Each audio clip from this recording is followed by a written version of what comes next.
السلام علیکم ورحمۃ اللہ وبرکاتہ۔ شوہر کو کسی نے دریا میں دھکا دے دیا اور جیٹھ نے مجھ پر FIR کروا کر مجھے جیل بھجوا دیا۔ مقدمہ چلا اور مجھے پھانسی کی سزا ہو گئی۔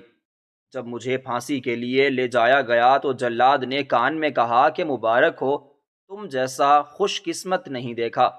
میں حیران تھی کہ مجھے پھانسی ہو رہی ہے اور جلاد مجھے مبارکباد دے رہا ہے۔ میرے چہرے پر کالا کپڑا ڈال کر جب میرے پیروں سے زمین کھینچنے لگا تو خوف کے مارے میں بے ہوش ہو گئی۔ آنکھ کھلی تو دیکھا سامنے میرا شوہر۔ او بی بی، تم کہتی ہو تم نے شوہر کو دھکا نہیں دیا، جبکہ تم اس کے ساتھ تھی تو وہ دریا میں گرا ہے۔ ان سے جھوٹ بول سکتی ہو، مجھ سے نہیں۔ سچ سچ بتاؤ، کیا ماجرا ہے؟ تم نے اسے دھکا کیوں دیا؟ پولیس والا میرے سر پر کھڑا چلا رہا تھا۔ اسے لگ رہا تھا کہ وہ مجھ پر جتنی شدت سے چلائے گا میں اتنا جلدی اقرار جرم کر لوں گی۔ جب میں نے اپنے شوہر کو دھکا نہیں دیا تو پھر میں کیسے اقرار کرتی؟ میں مسلسل اس بات سے انکاری تھی کہ میں نے شوہر کو دھکا دیا ہے۔ اگر میں اسے دریا میں دھکا دیتی تو وہاں سے بھاگ جاتی، گھر آ کر لوگوں کو اکٹھا کیوں کرتی کہ میری مدد کرو؟ میرا شوہر دریا میں گر گیا ہے۔ تبھی میرا جیٹ کہنے لگا، انسپیکٹر صاحب اسے چھوڑیے گا مت، مجھے پورا یقین ہے کہ اسی کا کیا دھرا ہے۔ اس نے تو 2 سال پہلے بھی میرے بھائی کو مارنے کی کوشش کی تھی، تب ہم چپ رہے تھے کہ ہمارے پاس ثبوت نہیں تھے، مگر اب میرے پاس ثبوت ہیں۔ اس پر کوئی پکا کیس لگائیں کہ یہ جیل سے باہر نہ آ سکے۔ یہ میرے جیٹ کے الفاظ تھے، جو رشتے میں میرا چچا زاد بھی لگتا تھا۔ یہ سن کر مجھے بہت برا لگا، مگر اس کے لہجے میں نفرت نے مجھے بہت کچھ باور کرا دیا۔ یہ لوگ مجھے نہیں چھوڑیں گے، جیل میں بند کروا کر ہی رہیں گے، کیونکہ میں یتیم تھی، میرے آگے پیچھے تو کوئی نہیں تھا۔ یہی چچا اور ان کے بچے تھے جو میرا آخری سہارا تھے۔ وہی لوگ جب میرے خلاف کھڑے ہو گئے تھے تو کوئی کیوں میری مدد کے لیے آگے بڑھتا؟ میں بے بسی سے رونے لگی۔ آنکھیں میچیں جب کھولیں تو انسپیکٹر اور میرا جیٹ آپس میں کچھ باتیں کر رہے تھے۔ مجھے متوجہ پا کر دونوں چپ ہو گئے۔ میرے شوہر کی لاش نہیں ملی تھی۔ لوگوں کو کہنا تھا کہ اب وہ کبھی لوٹ کر نہیں آئے گا، کیونکہ دریا کا بہاؤ بہت تیز تھا اور پہلے بھی 2-4 لوگ اس دریا میں گر کر مر چکے تھے اور ان کی لاشیں دوسرے شہر سے ملی تھیں۔ بہرحال جو بھی تھا، ان کی غفلت کی وجہ سے ان کو گھر والوں کو اتنی بڑی مصیبت جھیلنی پڑ رہی تھی، کیونکہ اگر وہ گرمی کی وجہ سے وہاں نہ نہاتے تو دریا کا پانی انہیں اپنے ساتھ نہ بہا لے جاتا۔ اکثر ہمارے ساتھ جو حادثات ہوتے ہیں اس میں کہیں نہ کہیں ہماری غلطی بھی ہوتی ہے، لیکن ہم اپنی غلطی سدھارنے کی بجائے دوسروں کو الزام دیتے رہتے ہیں۔ میں سر جھکا کر کھڑی ہوئی تھی جب ہاتھ میں پہنی ہوئی انگوٹھی نیچے گر گئی۔ میں نے جلدی سے اسے جھک کر اٹھانا چاہا تو دیکھا میرے جیٹھ انسپیکٹر کو ٹیبل کے پیچھے چھپا کر کچھ پیسے دے رہے تھے، جو انسپیکٹر مسکرا کر لے رہا تھا۔ میں سمجھ گئی کہ میرا جیٹ جانتا ہے کہ میں نے اپنے شوہر کو دریا میں دھکا نہیں دیا اور وہ جان بوجھ کر ایسا کر رہا ہے۔ نہ جانے اس نے مجھ سے کون سی دشمنی پالی تھی جس کا مجھے وہ یہ صلہ دے رہا تھا۔ دشمنی ایک طرف، مگر اپنے خاندان کی عورتوں کو یوں ذلیل و رسوا کون کرتا ہے؟ مگر ایسے لوگوں کو سمجھ نہیں آتی جو غرض اور مفاد پرست ہوتے ہیں۔ تمہارے خلاف سارے ثبوت مل چکے ہیں اور اب تم پر جو کیس لگے گا وہ کسی کو مارنے کی کوشش کا نہیں بلکہ کسی کے قتل کا لگے گا۔ پھر تمہیں پتہ چلے گا کہ کسی کے بچے کو مارنے کی کیا سزا ہوتی ہے۔ تمہاری ساس رو رو کے پاگل ہو چکی ہے۔ انسپیکٹر کی بات سن کر میں تنزن مسکرا دی اور کہنے لگی، کچھ لوگوں کی جب بھی جیب گرم ہو چکی ہے۔ میرے اس جملے پر انسپیکٹر تل ملا اٹھا اور گالیاں دیتے ہوئے کہنے لگا، اپنی حد میں رہو۔ اگر مجھ سے بدتمیزی کی کوشش کی یا پھر الزام لگائے تو تمہاری سوچ سے بڑھ کر تمہیں سزا دوں گا۔ ساری زندگی اسی جیل میں سڑتی رہو گی اور تمہیں نہیں پتہ چلا کہ جیل میں عورتوں کے ساتھ کیا ہوتا ہے۔ کسی کو منہ دکھانے کے قابل نہیں چھوڑوں گا۔ غصہ کرتے ہوئے چلانے لگا۔ اس کی یہی بات لوگوں کو یقین میں مبتلا کر رہی تھی کہ کچھ تو گڑبڑ ہے۔ میں نے ایسے نہیں کہا کہ اسے رشوت دی گئی ہے۔ بہت سے حوالدار آپس میں باتیں کر رہے تھے، شاید اس انسپیکٹر سے واقف تھے، اس لیے تو وہ چپ رہنے کے اشارے کر رہے تھے تاکہ وہ میرے ساتھ نرمی برتنے لگے، مگر مجھے اس گھٹیا انسپیکٹر کی ہمدردی نہیں چاہیے تھی۔ میں وہیں کھڑی تھی جب میرے سر صاحب وہاں آ گئے اور کہنے لگے، انسپیکٹر صاحب، میں اپنی بھتیجی کو واپس لینے آیا ہوں۔ میرے دل میں ایک امید جاگی کہ شاید چچا جان مجھے بچا لیں گے، مگر انسپیکٹر تو پیسے لے چکا تھا، اب وہ پیچھے نہیں ہٹ سکتا تھا۔ تبھی وہ کہنے لگا، آپ کی بہو پر کیس ہو چکا ہے، اور کیس بھی کوئی عام نہیں بلکہ قتل کا کیس ہے۔ دوسرا، اس کیس کے چشمدید گواہ موجود ہیں اور وہ کوئی اور نہیں، آپ کے بیٹے ہیں۔ میں اس کیس کو ختم نہیں کر سکتا، اس کے لیے آپ کو اپنے وکیل سے رابطہ کرنا ہوگا۔ یہ کہہ کر انسپیکٹر نے چچا جان کو باہر جانے کا کہا۔ میری آنکھوں سے آنسو بہہ نکلے۔ میں نے چاچا کو مدد طلب نظروں سے دیکھا، مگر وہ کیا کر سکتے تھے؟ ایک تو جوان بیٹے کا غم، دوسرا بیٹی جیسی بہو اب جیل میں دن گزارنے والی تھی، جبکہ وہ جانتے تھے کہ یہاں عورتوں کے ساتھ کیا سلوک کیا جاتا ہے۔ روتے ہوئے انہوں نے میرے سر پر ہاتھ رکھا اور کہنے لگے، میں ضرور تمہارے لیے کچھ نہ کچھ کروں گا، تم فکر مت کرنا بیٹی، اپنی عزت کی حفاظت کرنا۔ یہ کہہ کر وہ چلے گئے۔ میرے جیٹھ بھی معنی خیز انداز میں مسکراتے ہوئے مجھے سر سے پیر تک گھورنے لگے اور پھر وہاں سے چلے گئے۔ انسپیکٹر میری جانب بڑھا، اس نے ہتھ کڑی کھولتے ہوئے خواہ میں مجھے ہاتھ لگانے کی کوشش کی۔ مجھے غصہ آیا ہوا تھا کیونکہ اس انسپیکٹر نے میرے سامنے رشوت لی تھی۔ میں نے ایک زوردار تھپڑ اسے دے مارا۔ وہ ہکا بکا مجھے دیکھتا رہ گیا۔ اسے امید نہیں تھی کہ اس کا واسطہ کس سے پڑا ہے۔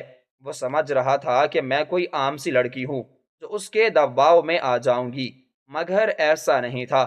میں نے اسے تھپڑ مارا تو سبھی لوگ حیران رہ گئے۔ کچھ لوگ مجھے غلط کہہ رہے تھے کہ میں نے قانون کی خلاف ورزی کی ہے اور ایک انسپیکٹر کو ڈیوٹی کے دوران تھپڑ مارا ہے۔ مجھے اس کی کڑی سزا ملے گی۔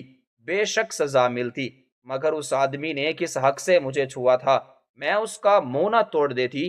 اگر وہ دوبارہ ایسی حرکت کرتا تو بھی وہ انسپیکٹر مجھے ڈنڈے سے مارنے لگا اور حوالدار کو کہا کہ اسے جیل میں بالکل میرے سامنے بند کر دو تاکہ اسے اپنی غلطی کا احساس ہو اور مجھے خوشی کہ اپنے دشمن کو جیل میں یوں بے یار و مددگار چھوڑا ہوا ہے۔ یہ کہہ کر وہ انسپیکٹر مسکرانے لگا۔ تھپڑ کا نشان اس کے چہرے پر واضح تھا۔ مجھے جیل میں بند کر دیا گیا۔ وہاں دو اور عورتیں بھی بیٹھی تھیں جو بہت افسردہ دکھائی دے رہی تھیں، مگر میرے پاس ان سے بھی بڑا دکھ تھا۔ وہ تو قتل کر کے یہاں آئی تھیں، مجھ پر تو الزام لگایا گیا تھا۔ اگلے 2 روز تک انسپیکٹر نے جان بوجھ کر مجھ تک کھانا نہیں پہنچنے دیا۔ میں نے بھی صبر سے کام لیا اور بالکل بھی اداس نہیں ہوئی، بلکہ خود کو زندہ رکھنے کے لیے میں نے درود شریف کا ورد شروع کر دیا۔ تقریباً 3 دن بعد مجھے کھانا ملا۔ بھوک سے حالت خراب ہو رہی تھی، مگر میں نے ہمت نہیں ہاری تھی۔ مجھے امید تھی کہ ایک دن اللہ تعالیٰ میری پاکیزگی اور بے گناہی ثابت کر دیں گے۔ ایک دن انسپیکٹر میرے پاس آیا اور کہنے لگا، تمہیں جیل میں بند دیکھ کر بھی میرے کلیجے کو ٹھنڈک نہیں پہنچ رہی۔ ایسا کرتے ہیں کہ تمہارے ساتھ کچھ الگ کرتے ہیں۔ میں نے اسے نظر انداز کر دیا۔ اب تک میں ان عورتوں کے ساتھ بات نہیں کر پائی تھی۔ وہ زمین اور چھت کو گھور رہی تھی، جبکہ مجھے ان کی طرح پاگل ہونے میں کوئی انٹرسٹ نہیں تھا۔ مجھے اپنی زندگی بہت اچھے سے گزارنی تھی اور اپنی بے گناہی بھی ثابت کرنی تھی۔ میں نے انسپیکٹر کے منہ پر زور سے تھوک دیا اور کہا کہ تمہاری اتنی اوقات نہیں کہ میرے ساتھ کچھ برا کر سکو۔ اگر برا کرو گے تو پچھتاؤ گے، اس لیے دفع ہو جاؤ یہاں سے، آئندہ مجھے اپنی شکل مت دکھانا۔ یہ کہہ کر میں اس چھوٹے سے کمرے کے کونے میں جہاں بیٹھی، جہاں اس انسپیکٹر کو دکھائی بھی نہ دوں اور وہ کچھ کر بھی نہ سکے۔ انسپیکٹر کو غصہ آ گیا۔ حوالدار اس پر ہنسے جا رہے تھے۔ اس نے انا کا مسئلہ بنا لیا اور سلاخوں کے اس دروازے کو کھولتے ہوئے وہ جنونی انداز میں اندر داخل ہوا اور میرے منہ پر 2-4 تھپڑ مار دیے۔ مجھے کوئی افسوس نہیں تھا، بلکہ میں مسکراتی رہ گئی۔ وہ کافی دیر کھڑا مجھے دیکھتا رہ گیا، پھر کہنے لگا، تم سے تو میں اپنی ہار کا بدلہ لے کر رہوں گا۔ اسے لگ رہا تھا کہ مجھے فرق پڑ رہا ہے کہ وہ میرے ساتھ ایسا سلوک کر رہا ہے، جبکہ ایسا نہیں تھا۔ میں نے ہارنے میں بھی جیتنے کی خوشی رکھی تھی۔ ابھی تک میں اسی لیے ریلیکس ہو کر بیٹھی تھی کیونکہ مجھے کوئی دکھ نہیں تھا۔ میں مطمئن تھی کیونکہ میں نے کوئی گناہ نہیں کیا، تو مجھے پوری امید تھی کہ مجھے سزا بھی نہیں ملے گی۔ تبھی کچھ حوالدار آئے اور انہوں نے مجھے ہتھ کڑی پہنائی اور جیل کے ایک ایسے ویران کونے میں چھوڑ آئے جہاں میرا کسی سے سامنا نہ ہو سکے۔ وہاں صرف کھانا دینے کے لیے خانسامہ آیا کرتا تھا، اس کے علاوہ کسی انسان کو بندہ نہیں دیکھ سکتا تھا۔ مجھے کوئی اعتراض نہیں تھا، ویسے بھی میں تنہائی پسند تھی۔ لوگوں کا ہجوم مجھے خوف زدہ کرتا تھا۔ وہ عورتیں بہت عجیب تھیں جو سر سے پیر تک مجھے گھورتی رہتی تھی۔ یہاں آ کر مجھے کچھ سکون ملا اور میں اپنی مرضی سے رہنے لگی۔ میرے باہر نکلنے پر بھی پابندی تھی۔ جہاں مجھے قید کیا گیا تھا وہاں دھوپ تو دور کی بات، روشنی بھی نہیں تھی، ہر وقت اندھیرا چھایا رہتا۔ میں مطمئن تھی اور اللہ کا ذکر کرتی رہتی تاکہ وہ میرے لیے آسانیاں پیدا کرے۔ دن تو سکون سے گزرا، میں نے سوتے ہوئے ہی سارا دن گزار دیا۔ شام ہوتے ہی ایک انجانے خوف نے میرے دل کو گھر کر لیا۔ اب تک میں اس انسپیکٹر کے سامنے خود کو بہت مضبوط ظاہر کر رہی تھی، مگر دھیرے دھیرے میرا حوصلہ ٹوٹ گیا تھا۔ 6 دن ہو گئے تھے اور ابھی تک چچا نے میری بے گناہی ثابت کرنے کے لیے کچھ نہیں کیا تھا۔ مجھے ڈر تھا کہ اگر کیس کی سنوائی ہوئی اور وکیل نہ ہونے کی وجہ سے مجھ پر کوئی بڑا الزام لگ گیا تو خود کو میں کیسے ثابت کروں گی۔ مگر جو بھی تھا بہت غلط ہو رہا تھا۔ ابھی میں اپنے خیالوں میں کھوئی ہوئی تھی جب اندھیرے میں مجھے کسی کے قدموں کی چاپ سنائی دی۔ پہلے مجھے لگا کہ خانسامہ ہے، مگر پھر مجھے اندازہ ہو گیا کہ یہ خانسامہ نہیں ہو سکتا۔ وہ ایسے ہی جوتے نہیں پہنتا جس طرح کے جوتوں کی آواز تھی، یا تو وہ کسی انسپیکٹر نے پہن رکھے تھے یا پھر کوئی حوالدار تھا۔ خانسامہ اتنے مہنگے جوتے نہیں پہنتا تھا، وہ تو زمین سے جوتے کو رگڑ رگڑ کر آتا تھا، جس کی وجہ سے معلوم پڑ جاتا تھا کہ وہ آ رہا ہے۔ وہ میرے باپ کی عمر کا تھا، کبھی تو پٹا سٹ نہیں ہوتا تھا، بندہ لیٹا ہوا تھا تو وہ جان بوجھ کر ایسے چلتا تھا تاکہ سب کو پتہ چل جائے کہ وہ آ رہا ہے۔ یہ کوئی بھی تھا، وہ نہیں چاہتا تھا کہ کسی کو علم ہو وہ وہاں موجود ہے، اس لیے اس کے قدموں کی رفتار سست تھی۔ دروازہ کھولا گیا، وہ جو بھی تھا میرے قریب کھڑا ہو گیا اور زور زور سے ہنسنے لگا۔ مجھے پتا چل گیا ہے کہ یہ وہی انسپیکٹر ہے۔ میں جلدی سے اٹھ کھڑی ہوئی، اس سے پہلے کہ وہ میری طرف بڑھتا اور میری عزت پامال کرتا میں نے پاس پڑے ہوئے گلاس کو اٹھا لیا۔ وہ میرے قریب بڑھتے ہوئے کہنے لگا، اب تمہیں مجھ سے کون بچائے گا؟ یقیناً تمہارا انجام بھی وہی ہوگا جو یہاں موجود عورتوں کے ساتھ ہوا ہے۔ آج میں تمہیں بتاؤں گا کہ انسپیکٹر کو تھپڑ مارنے کا انجام کیا ہوتا ہے۔ یہ کہہ کر وہ میری طرف بڑھ رہا تھا جبکہ میں ایک ایک قدم پیچھے لے رہی تھی۔ اس نے میرا دوپٹہ کھینچ لیا، میں رونے لگی۔ میری ہمت نہیں ہو رہی تھی کہ اس سے ماروں۔ دوسرا اندھیرا تھا تو وہ مجھے دکھائی نہیں پڑ رہا تھا۔ مجھے کھلا ہوا دروازہ دیکھا تو میں بھاگتے ہوئے باہر نکل گئی اور چلانے لگی کہ مجھے بچاؤ۔ وہ انسپیکٹر دوپٹہ وہیں پھینکتے ہوئے میری طرف آیا۔ بہت سے حوالدار نیند سے بیدار ہو چکے تھے۔ وہ مجرم جو جیل میں ہونے کے باوجود سکون کی نیند سو رہے تھے، وہ سب ہڑبڑا کر اٹھ بیٹھے۔ یہ آوازیں تو وہاں عام تھیں کیونکہ جتنی بھی عورتیں تھیں وہاں ان کے ساتھ یہی سب تو کیا جاتا تھا۔ بڑے افسر ناجائز فائدہ اٹھاتے تھے۔ جیسے ہی میں باہر آئی حوالدار نے مجھے پکڑ لیا اور کچھ عورتیں جو پولیس میں تھیں وہ میری جانب بڑھیں اور مجھے روکنے لگے۔ میں انہیں کہنے لگی، تمہارا انسپیکٹر میری عزت کا دشمن بن چکا ہے، میں اس کے خلاف رپورٹ درج کرواؤں گی۔ تبھی حوالدار کہنے لگی، صاحب کا آج تک کوئی کچھ نہیں بگاڑ سکا، وہ اپنے سارے کیریئر میں یہی تو کرتے آئے ہیں بی بی، یہ خوش فہمی چھوڑ دو۔ جب انہوں نے یہ کہا تو مجھے بڑا غصہ آیا۔ انسپیکٹر مجھ تک پہنچ چکا تھا۔ وہ کہنے لگا، یہ مجھے چکما دیکھ کر بھاگ رہی تھی، میں نے اسے پکڑ لیا، جھوٹ بول رہی ہے یہ۔ وہ مجھے گالیاں دینے لگا۔ جیل میں موجود مجرم ایسے دیکھ رہے تھے جیسے ٹی وی پر کوئی پروگرام لگا ہو۔ مجھے ان کی سوچ پر افسوس ہونے لگا۔ بہرحال مجھے دوسری عورتوں کے ساتھ اس انسپیکٹر کے ٹیبل کے سامنے جیل میں بند کر دیا گیا۔ میں نے سکھ کا سانس لیا۔ مجھے اپنے چاچا کی بات یاد آ رہی تھی کہ اپنی عزت کی حفاظت کرنا۔ وہ روتے ہوئے بھی اس لیے جا رہے تھے۔ تب مجھے بہت رونا آیا، مگر میں کچھ نہیں کر سکتی تھی سوائے چپ رہنے کے۔ صبح میرے کیس کی سنوائی تھی۔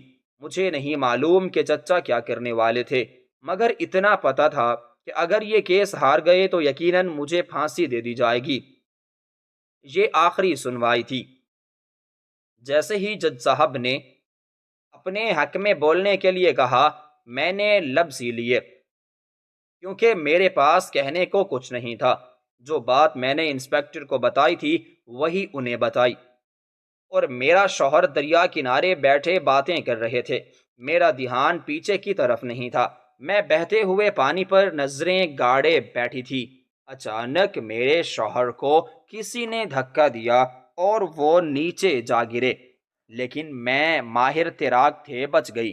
شوہر کو بچانے کی کوشش کی، مگر وہ جلد ہی نظروں سے اوجھل ہو گئے۔ میں خود کو بچاتے ہوئے باہر نکل آئی، مگر میرے شوہر نہ مل سکے۔ جب میں کافی دیر انہیں ڈھونڈتی رہی، کیونکہ بہاؤ تیز تھا اور زیادہ دور میں جا نہیں سکتی تھی، میں بھاگتے ہوئے گھر آئی اور چاچا اور باقی لوگوں کو اطلاع دی۔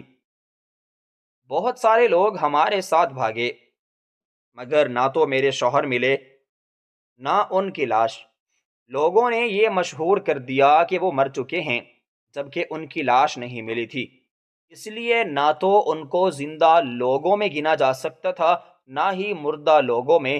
تبھی میرے جیٹھ اٹھے اور کہنے لگے، مجھے کچھ کہنا ہے۔ جج نے اسے کٹہرے میں بلایا تو وہ کہنے لگا کہ میں وہیں پانی لگا رہا تھا۔ میں نے خود دیکھا کہ اس نے میرے بھائی کو دھکا دیا اور پھر خود کود گئی تاکہ یہ ظاہر کر سکے کہ اسے بچا رہی تھی، مگر ایسا نہیں تھا۔ اس نے میرے بھائی کو خود دھکا مارا۔ تبھی وکیل کہنے لگے، تو آپ دیکھ رہے تھے وہاں سے، تو آپ نے بھائی کو بچانے کی کوشش کیوں نہیں کی؟ آپ بھی اپنی بھابھی کے ساتھ گھر کیوں بھاگے؟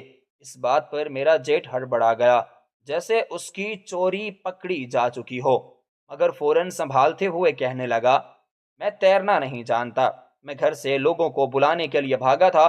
یہ کہہ کر اس نے اپنے ماتھے پر آیا پسینہ صاف کیا۔ وہ انسپیکٹر کو رشوت کھلا کر میرے خلاف ثبوت تو لا سکتا تھا، مگر جج کے سامنے نہیں۔ وہ بہت ڈرا ہوا تھا۔ جج نے اسے بٹھا دیا اور مجھے پھانسی کی سزا دی۔ دو چار اور لوگ بھی تھے جو وہاں موجود تھے، اور انہوں نے بھی یہی بیان دیا۔ میں رونے لگی۔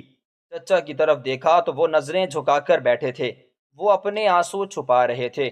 مجھے ان سے کوئی گلہ نہیں۔ انہوں نے پھر بھی اپنے بیٹے کا غم بھلا کر میرے حق میں اتنا تو کیا تھا، اور مجھے کیا چاہیے تھا؟ مجھے واپس جیل لایا گیا، کیونکہ 2 دن بعد مجھے پھانسی لگنی تھی۔ عورتیں مجھے رحم بھری نظروں سے دیکھ رہی تھیں اور میرے سے ہمدردی جتا رہی تھیں، مگر ان کے الفاظ مجھے تسلی نہیں دے رہے تھے۔ میری نظریں خالی تھیں اور کچھ محسوس ہی نہ ہو رہا تھا، بلکہ میں تو خوش تھی کہ اس جیل جیسی عذاب ماری زندگی سے میری جان چھوٹ جائے گی۔ اگلے روز مجھے پھانسی گھاٹ لے جایا گیا۔ جب مجھے پھانسی لگنے والی تھی تو جلاد میرے کان میں سرگوشی کرتے ہوئے کہا، میں نے تم سا خوش نصیب آج تک نہیں دیکھا۔ مجھے حیرت ہوئی، یہ مجھے کیا کہہ رہا ہے؟ ابھی مجھے پھانسی ہونے والی ہے اور یہ بے وقوف انسان مجھے اس کی مبارکباد دے رہا ہے۔ میں تو خوش نہیں تھی، مگر اداس بھی نہیں تھی۔ سوچنے سمجھنے کی صلاحیت سلب کی جا چکی تھی۔ میں پریشان صورت لیے ادھر ادھر دیکھ رہی تھی، کیونکہ مجھے سمجھ نہیں آ رہا تھا کہ میرے ساتھ کیا ہو رہا ہے۔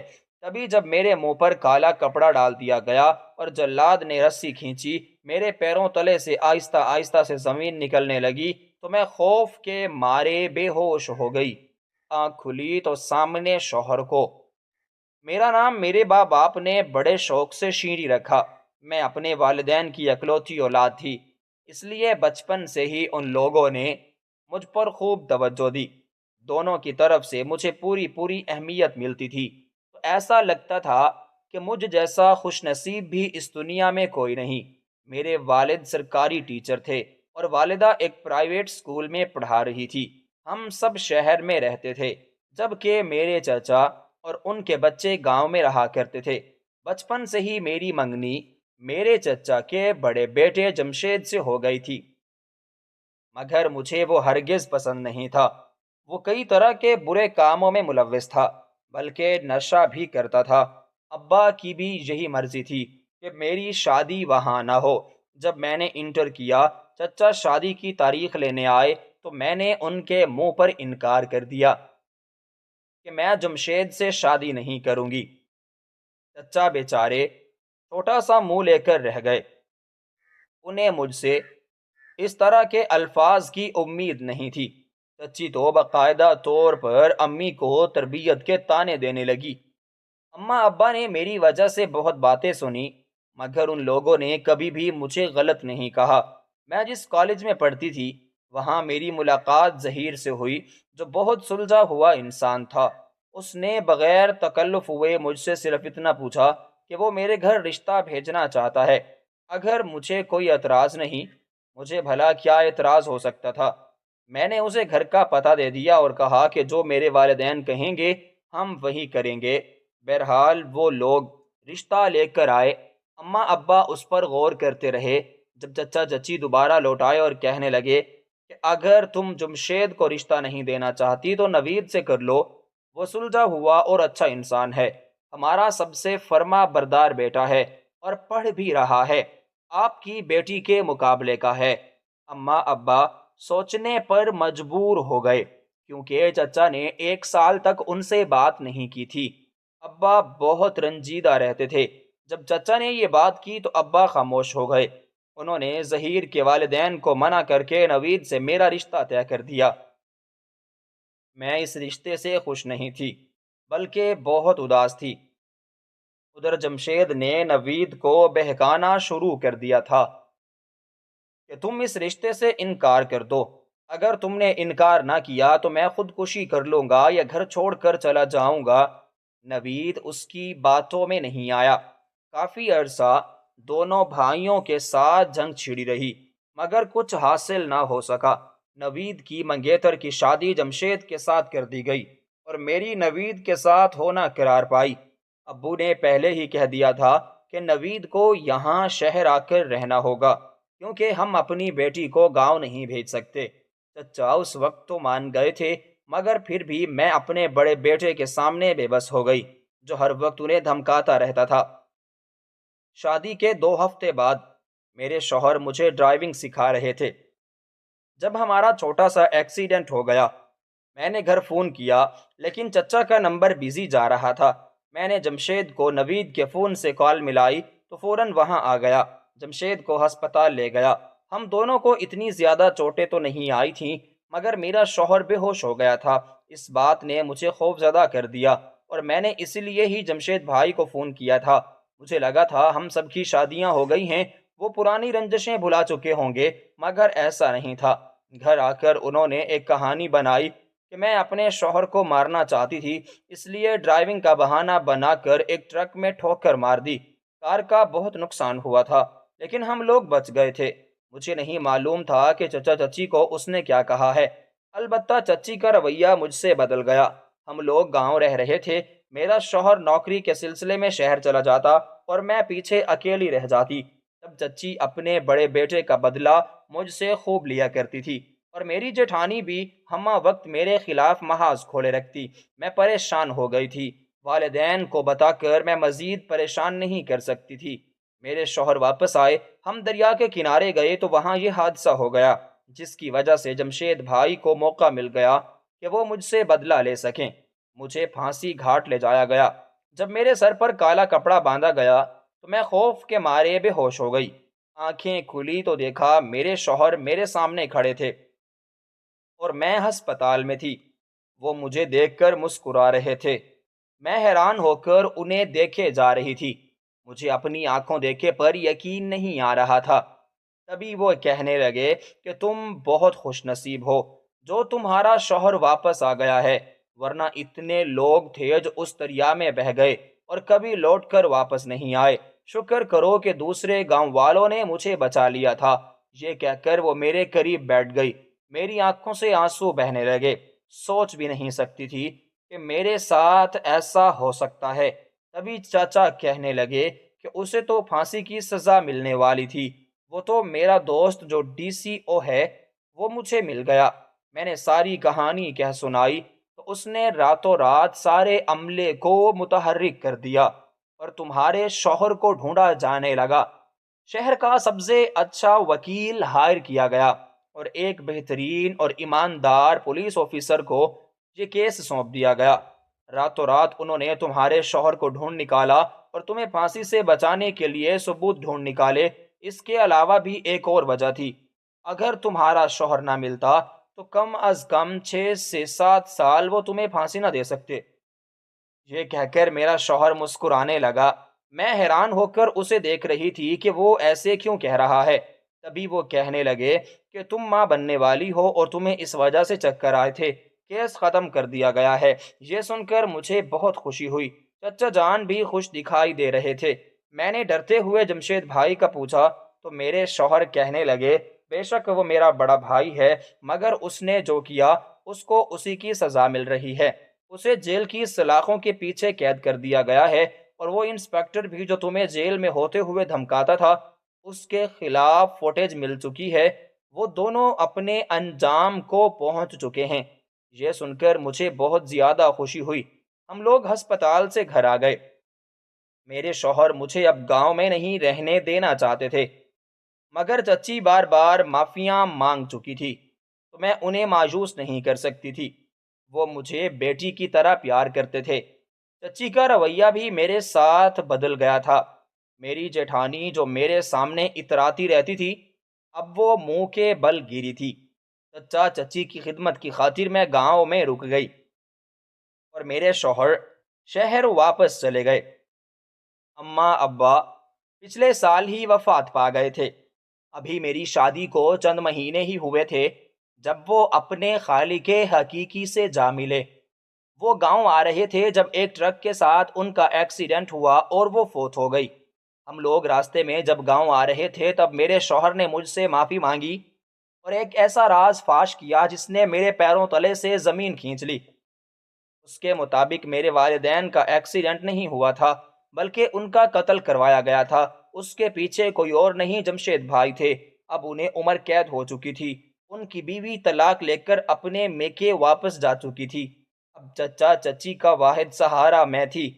میں انہیں چھوڑ کر نہیں جا سکتی تھی۔ گھر میں کام کرنے کے لیے ملازم تھے، مگر پھر بھی مجھے گاؤں چھوڑ کر شہر جانا مناسب نہ لگا۔ یا تو ہم سب لوگ ہی شہر شفٹ ہو جاتے یا میں اکیلی نہ جاتی۔ میں نے شہر سے مشورہ کیا تو اس نے بھی مجھے یہی آئیڈیا دیا۔ میں نے تعلیم کو خیر بات کہہ دیا اور گھر پر توجہ دینے لگی۔ مجھے لگا کہ سب ٹھیک ہو چکا ہے، مگر ایسا نہیں تھا۔ ایک اور مصیبت ہمارا انتظار کر رہی تھی۔ ایک روز میں سو رہی تھی، مجھے ایسے محسوس ہوا جیسے کھڑکی سے کوئی کمرے میں کودا ہے۔ میں نے پوچھا کون ہے، آواز نہیں آئی، البتہ ٹیبل پر پڑا ہوا گلاس نیچے گر گیا۔ میں سمجھ گئی کوئی تو ہے جو چھپنے کی کوشش کر رہا ہے۔ ذہن میں پہلا خیال چوروں کا آیا، مگر جیسے ہی لائٹ آن کر کے دیکھی تو وہ کوئی اور نہیں جمشید بھائی تھے۔ وہ کہنے لگے، میں اپنی انا کی تسکین کے لیے اگر تمہارے والدین کو مار سکتا ہوں تو تم کیا چیز ہو؟ تمہیں اس دنیا میں ذلیل و رسوا کر کے رہوں گا کہ تم میرا ذکر پھر کر بھی کانپ جاؤ گی۔ وہ میری طرف ہتھیار لے کر بڑھے۔ میں پیچھے قدم لینے لگی۔ میری آنکھوں میں خوف تھا کیونکہ میرے پیٹ میں ایک ننھی سی جان بھی پل رہی تھی۔ مجھے اسی کا ڈر تھا، مجھے اپنی فکر نہیں تھی۔ مجھ میں تو چلانے کی ہمت نہیں تھی۔ تبھی دروازہ کھلا اور میرے شوہر اندر آ گئے۔ اپنے بھائی کو اس طرح مجھے ہراساں کرتے دیکھا تو فوراً آگے بڑھے اور ان کے سر پر ڈنڈے سے وار کر دیا۔ وہ شہر سے گاؤں مجھے سرپرائز دینے کے لیے آئے تھے۔ کمرے کی ایک چابی ان کے پاس بھی تھی۔ وہ تو مجھے سرپرائز دینا چاہتے تھے، مگر یہاں آ کر انہیں سرپرائز مل گیا۔ جمشید بھائی کو بہت زور سے ڈنڈا لگا تھا۔ جب وہ ہوش میں آئے تو ان کی ذہنی حالت خراب ہو چکی تھی۔ وہ اپنا ذہنی توازن کھو چکے تھے کیونکہ دماغ پر بہت گہری چوٹ لگی تھی۔ انہیں ہسپتال بھیج دیا گیا۔ اب میرا شوہر کے بغیر گاؤں میں رہنا محفوظ نہیں تھا۔ چچی نے مجھ سے معافیاں مانگی، میں نے معاف کر دیا۔ ہم لوگ گاؤں چھوڑ کر شہر آ گئے جہاں میرے شوہر کی نوکری ہے۔ اب جب بھی میرے شوہر کو چھٹیاں ملتی ہیں تو ہم لوگ واپس گاؤں آ کر کچھ دن گزارتے ہیں۔ جمشید بھائی بھی جیل میں اپنے خالق حقیقی سے جا ملے۔ ہم ایک اچھی اور خوشگوار زندگی گزار رہے ہیں۔ مشکلیں آتی ہیں مگر انسان کو ثابت قدمی سے کام لینا چاہیے تاکہ وہ کامیاب ہو سکے۔